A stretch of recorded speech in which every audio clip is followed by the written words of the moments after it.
ದಾವಣಗೆರೆಯ Karl marks ನಗರದಲ್ಲಿ ವಿವಾದಕ್ಕೆ ಕಾರಣವಾಗಿದ್ದ ಫ್ಲೆಕ್ಸ್ ತೆರವು ಮಾಡಲಾಗಿದೆ. ಐ ಲವ್ ಮೊಹಮ್ಮದ್ ಫ್ಲೆಕ್ಸ್ ಹಾಕಿದ ವೇಳೆ ದುಗ್ಗ ಎಂಬ ವ್ಯಕ್ತಿ ಬಂದು ಅವಾಚ್ಯ ಶಬ್ದಗಳಿಂದ ನಿಂದನೆ ಮಾಡಿದ್ದಾನೆ ಅಂತ ಕಾರ್ಲ್ ಮಾರ್ಕ್ಸ್ ನಗರ ನಿವಾಸಿ ರೇಷ್ಮಾ ಆರೋಪಿಸಿದ್ರು. ಮತ್ತೊಂದೆಡೆ ನಮ್ಮ ಮನೆ ಎದುರು ಬಂದು ಕಟ್ಟಿಗೆಗಳನ್ನು ಹಿಡಿದು ಬೆದರಿಕೆಯೊಡ್ಡಿದ್ದಾರೆ ಅಂತ ಆರೋಪಿಸಲಾಗಿದೆ. ಫ್ಲೆಕ್ಸ್ ವಿಚಾರವಾಗಿ ಎರಡು ಗುಂಪುಗಳ ಮಧ್ಯೆ ಗಲಾಟೆ ಆಗಿದೆ. ಎರಡು ಗುಂಪಿನವರು ದೂರು ಪ್ರತಿದೂರು ನೀಡಿದ್ದು 2 ಎಫ್ಐಆರ್ ದಾಖಲಾಗಿದೆ. ಈ ಬಗ್ಗೆ ಎಸ್ಪಿ ಉಮಾ ಪ್ರಶಾಂತ್ ಮಾತನಾಡಿದ್ದು, ಮನೆಗೆ ನುಗ್ಗಿ ಹಲ್ಲೆ ಮಾಡಿರೋ ಬಗ್ಗೆ ಎಫ್ಐಆರ್ ಆಗಿದೆ. ಇದರ ಬಗ್ಗೆ ತನಿಖೆಯನ್ನು ನಡೆಸಲಾಗ್ತಾ ಇದೆ.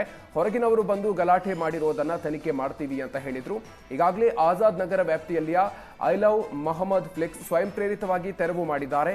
ಪರಿಸ್ಥಿತಿ ಹತೋಟಿಯಲ್ಲಿದೆ, ಶಾಂತ ಆಗಿದೆ ಅಂತ ತಿಳಿಸಿದ್ದಾರೆ. ದಾವಣಗೆರೆಯ ಕಾರ್ಲ್ ಮಾರ್ಕ್ಸ್ ನಗರದಲ್ಲಿ ನಮಗೆ ರಕ್ಷಣೆ ಬೇಕು ಅಂತ ಗಂಗಮ್ಮ ಕಣ್ಣೀರಿಟ್ಟಿದ್ದಾರೆ.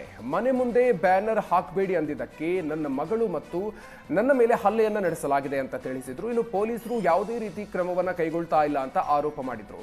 ಹಿಂದೂಗಳ ಮನೆಗಳು ಜಾಸ್ತಿ ಇಲ್ಲ ಅಂತ ಟಾರ್ಗೆಟ್ ಮಾಡ್ತಾ ಇದ್ದಾರೆ. ನಾವು ಮನೆ ಬಿಟ್ಟು ಹೋಗಬೇಕು ಅಂತ ಟಾರ್ಗೆಟ್ ಮಾಡ್ತಾ ಇದ್ದಾರೆ.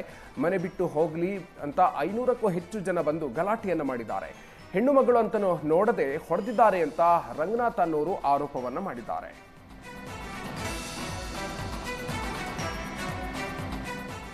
ದಾವಣಗೆರೆಯ ಕಾರ್ಲ್ ಮಾರ್ಕ್ಸ್ ನಗರಕ್ಕೆ ಕೇಂದ್ರದ ಮಾಜಿ ಸಚಿವ ಜಿಎಂ ಸಿದ್ದೇಶ್ವರ ಅಂಡ್ ಟೀಮ್ ಭೇಟಿ ಕೊಟ್ಟು ಗಂಗಮ್ಮ ಹಾಗೂ ಗಾಯಾಳು ರೇಖಾ ಆರೋಗ್ಯವನ್ನ ವಿಚಾರಿಸಲಾಗಿದೆ. ಪೊಲೀಸರ ಎದುರೇ ಗಲಾಟೆ ಆಗಿದೆ ಅಂತ ಕುಟುಂಬಸ್ಥರು ಅಳಲನ್ನ ತೋಡಿಕೊಂಡ್ರು. ಕಾನೂನು ಪ್ರಕಾರ ನಡೆದುಕೊಳ್ಬೇಕು, ಅಂಥದ್ದೇನಾದ್ರೂ ಇದ್ರೆ ಎಸ್ಪಿ ಡಿಸಿಗೆ ದೂರು ನೀಡಬೇಕು ಅಂತ ಸಿದ್ದೇಶ್ವರ ತಿಳಿಸಿದ್ರು. ಮನೆಯ ಎದುರು ದ್ವಿಚಕ್ರ ವಾಹನದ ಮೇಲೆ ಮನೆ ಮೇಲೆ ಕಲೆಸೆದಿದ್ದಾರೆ ಅಂತ ಮತ್ತೋರ್ವ ಮಹಿಳೆ ಮಾಲಾಶ್ರೀ ಅನ್ನೋರು ತಿಳಿಸಿದ್ದಾರೆ. ಈ ಸಂದರ್ಭದಲ್ಲಿ ಧೈರ್ಯವಾಗಿರಿ ಅಂತ ಬಿಜೆಪಿ ನಾಯಕರು ಹೇಳಿದ್ರು. ಇದೇ ಸಂದರ್ಭದಲ್ಲಿ ಐ ಲವ್ ಮೊಹಮ್ಮದ್ ಬರಹ ಫ್ಲೆಕ್ಸ್ ರಾಜ್ಯದಲ್ಲಿ ನಿಷೇಧಕ್ಕೆ ಜಿಎಂ ಸಿದ್ದೇಶ್ವರ್ ಒತ್ತಾಯಿಸಿದ್ದಾರೆ.